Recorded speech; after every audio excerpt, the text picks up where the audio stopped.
Did I break myself in the process of awakening? Over the course of these months, I have had some periods of profound presence. I have felt delicious oneness inside, and often simultaneous connectedness with others. However, I have also never felt so much intense fear and tension. It's probably extremely necessary to say that it's okay, and this does happen.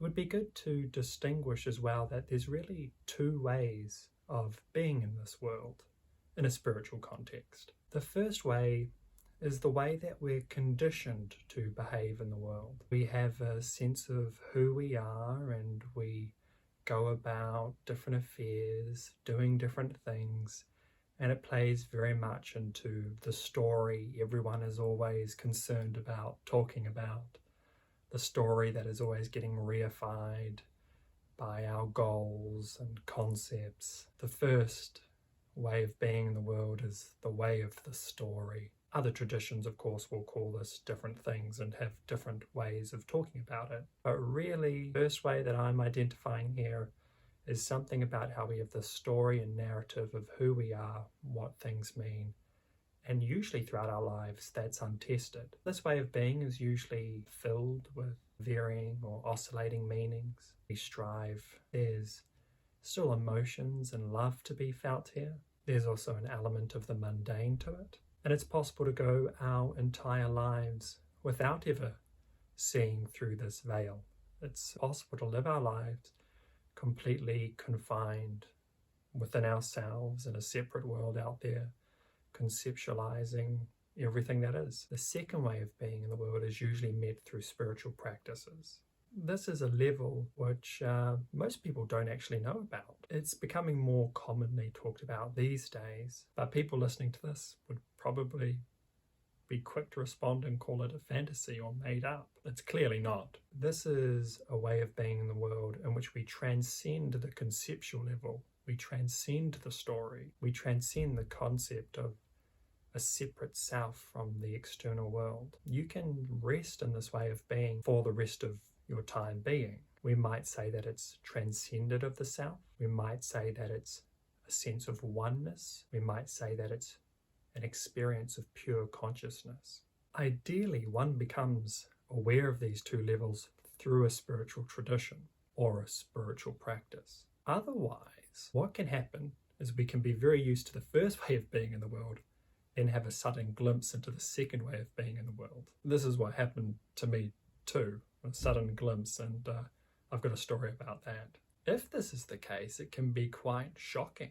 It can be very disconcerting because we've gone from understanding or grasping, holding on to what we thought everything was, and then in one moment have this insight where all that meaning, well, embodied in that place, all that meaning's irrelevant. And it's essential to note, though, that in those moments of fear, we are transitioning from the level of the transcended back to the level of the stories. It's possible to spend your time on either one of these levels. It's possible to become confident in learning how to transition from one level back to the transcended, sustain that, maintain that more and more until that's your only way of being in the world. And there are spiritual practices and traditions for learning how to do this. There's also secular ideas which you can just learn, devoid of religion or tradition and system, to enable you to move towards that way of being as you will. The danger, of course, is that if we don't know how to do that, or if we're not in one of those systems, then we're just very confused. But identifying that there's two there is very useful. We can remove stories and embody a wonderful way of being in the world.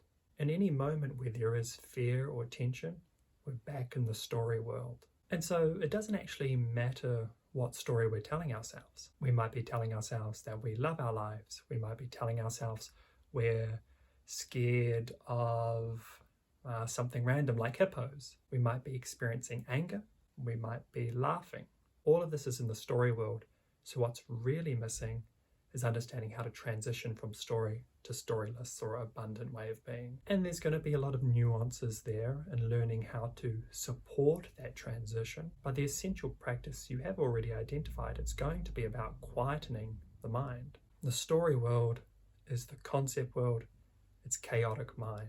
beneath that, pervading through that, or prior to that, is pure experience, which feels like oneness, that is transcended from the self. That's always accessible, it's always there. That's the nature of mind, or the nature of consciousness. You have a mind, you're always conscious. That's your true nature. But we have this bad habit, because we're conditioned in reality, to sink into the stories and the conceptualizations. There's heaps of structures and tools we can learn. This question actually got a really good response of different methods, many different methods. But the precise movement that all these things help us do is quieten the mind, or still the mind. Transition away from conceptualizing and telling stories, being lost in thoughts, to embodying the world in presence. This whole channel is about how to do that, but I just wanted to sort of specify the mechanics there of shifting from chaotic mind with stories to still mind and abundance and presence, bliss, joy, peace, and outline the context there of ideally we have these insights whilst we're part of something that will guide us further on. But it does happen sometimes that since this is something about the nature of us, we can just stumble upon it. That's very confusing in the beginning, because everything we thought was real is now no longer real in the same way.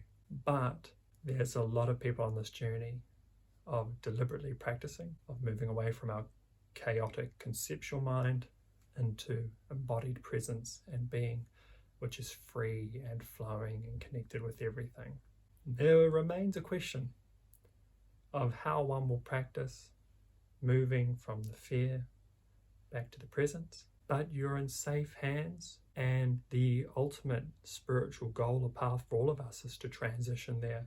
And yes, you have different fears at the moment, and although they're unique to you and they feel very meaningful in those moments, they are essentially no different to the practice I'm doing, which for me manifests in this way of spending more moments of my day out of telling myself mundane stories and about embodying my moments with that freedom and expansiveness.